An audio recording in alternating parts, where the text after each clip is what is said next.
በእግር ኳስ ታሪክ በአንድ የዓለም ዋንጫ ላይ እንዲህ አይነት አስፈሪ የከዋክብት ፍልሚያ ታይቶ የሚታወቅ አይመስልም። የ2006 የዓለም ዋንጫ ገና በሁለተኛው የምድብ ጨዋታዎች ላይ የዓለምን ክብረ ወሰኖች በሙሉ ዱቄት እያደረጋቸው ይገኛል።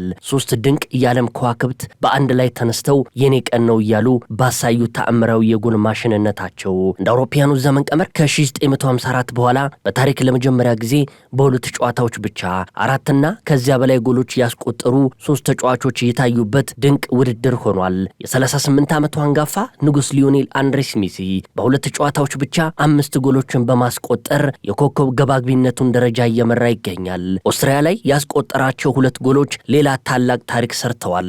ሜሲ በዓለም ዋንጫው ታሪክ በአጠቃላይ በ28 ጨዋታዎች ያስቆጠራቸውን ጎሎች ወደ 18 አሳድጎታል። በዚህም የጀርመኑን አጥቂ ሚሮስላቭ ክሎዝን የ16 ጎሎች በመቅደም የዓለም ዋንጫ የምንጊዜም ከፍተኛ ጎል አስቆጣሪ በመሆን ብቻውን ታሪክ ላይ ነግሷል።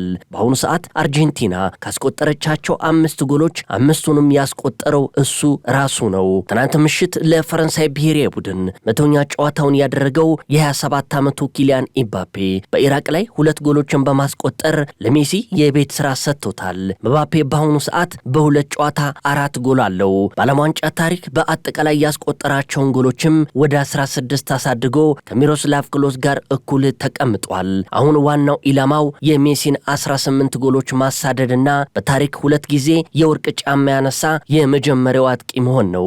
እኔም አለሁበት እያለ ያለው የማንቸስተር ሲቲው የጎል ማሽን ኤርሊንግ ሃላንድ ኖርዌይ ሴኔጋልን አሸንፋ ወደ 32ቱ ዙር እንድታልፍ በድጋሚ 2 ጎሎችን አስቆጥሯል። ሃላንድ በሁለት ጨዋታዎች 4 ጎሎች አሉት። የ25 ዓመቱ ሃላንድ በታሪክ በመጀመሪያዎቹ 2 የዓለም ዋንጫዎቹ ላይ በእያንዳንዱ ጨዋታ 2 ጎሎች ያስቆጠረ በታሪክ 6ኛው ተጫዋችም ሆኗል።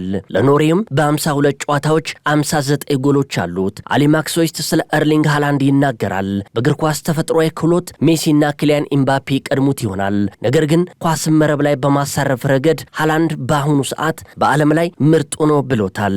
ይህ በእንዲህ እንዳለ በመጀመሪያው ጨዋታ ላይ ጋና ላይ 2 ጎል ያስቆጠረው የእንግሊዙ አምበል ሃሪ ኬን ዛሬ ወደ ሜዳ የሚመጣ ሲሆን እሱም ወደዚህ አስፈሪ የጎል ፍልሚያ ተቀላቅሎ ፉክክሩን ይበልጥ ያፋፍመዋል ተብሎ ይጠበቃል።